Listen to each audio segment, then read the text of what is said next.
आज आपण शेव टमॅटोची ढाब्यावर मिळते तशी एकदम तरीदार झणझणीत अशी शेव भाजी करणार रेसिपीला सुरुवात करू। 3 चमचे तेल घेतलेलं आहे, 1 छोटा चमचा मोहरी टाकायची। मोहरी अशी हळूहळू तडतडून द्यायची। जास्त गरम तेल असलं की मोहरी टाकायची नाही, कारण मोहरीला कडवटपणा येते। मोहरी तडतडली की 1 छोटा चमचा जिरे, 1 पिंच हिंग टाकायचं आणि 2 कांदे कापून घेतलेले आहेत बारीक, कांदे पण टाकून घ्यायचे त्यामध्ये। आणि हे लसणाच्या पाकळ्या घेतल्या 10 ते 12, ते पण आपण कांद्यासोबत टाकून घ्यायचं, म्हणजे दोन्ही पण चांगले असे गुलाबी रंगावरपर्यंत परतत येतं। कांदा आणि लसूण चांगला गुलाबी रंगावरपर्यंत परतून घेणार आपण। आता आपला कांदा लाल झाला की त्यामध्ये आपण 2 टमॅटो घेतले, टमॅटोचे बी काढून घ्यायचे आणि त्याची प्युरी करून घ्यायची ते मिक्सरमधनं। हे 2 टमॅटो तर असे मोठे मोठेच कापून घ्यायचे, जरासे जास्त असे बारीक कापायचे नाही तर। आणि दोन्ही त्यामध्ये टाकून असं थोडंसं मीठ टाकू आपण त्यावरती। मीठ टाकलं म्हणजे आपले टमॅटो मऊ होते। त्यामध्ये आपण पावडर मसाले टाकणार आहेत। 1 छोटा चमचा हळद, 1 मोठा चमचा धनिया पावडर, 1 मोठा चमचा बेडगी मिरची पावडर, 1 छोटा चमचा गरम मसाला, 1 छोटा चमचा जिरे पावडर आणि तिखट मिरची पावडर घेतलेली 1 चमचा। हे पूर्ण चांगले हलवून घेऊ तेल सुटेपर्यंत। तिखट आपल्या आवडीप्रमाणे कमी जास्त करू शकता। लो ते मिडियम करायचं आणि त्यावरती झाकण लावून ठेवायचं, म्हणजे आपल्या टमॅटोला चांगलं तेल सुटते।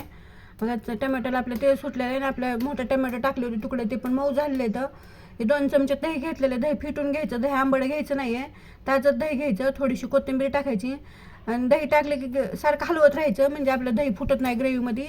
आणि गॅस लोच करायचा दही टाकल्यावर, नाहीतर गॅस बंद करायचा आणि मसाला थोडा थंड होऊन द्यायचा आणि मग आपलं दही टाकायचं, म्हणजे दही फुटत नाही। मग दही टाकले की सारखं हलवत राहायचं, म्हणजे आपलं दही फुटत नाही आहे।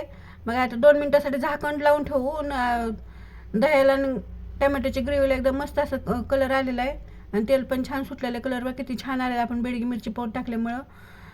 आता यामध्ये गरम पाणी टाकणार, 2 ग्लास पाणी गरमच टाकायचं, बिलकुल थंड पाणी टाकायचं नाही। थंड पाणी टाकले की पूर्ण भाजी चव बदलती।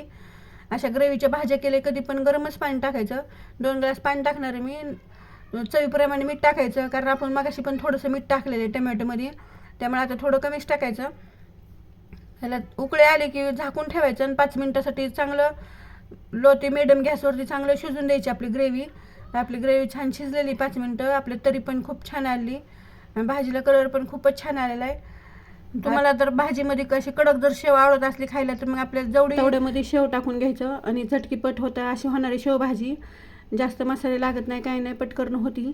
आपल्या घरात जर भाजीला काही नसलं, काय करावं असं सुचत नसलं, तर पटकन अशी शेव भाजी तयार करायची आणि गरमागरम अशी खायची।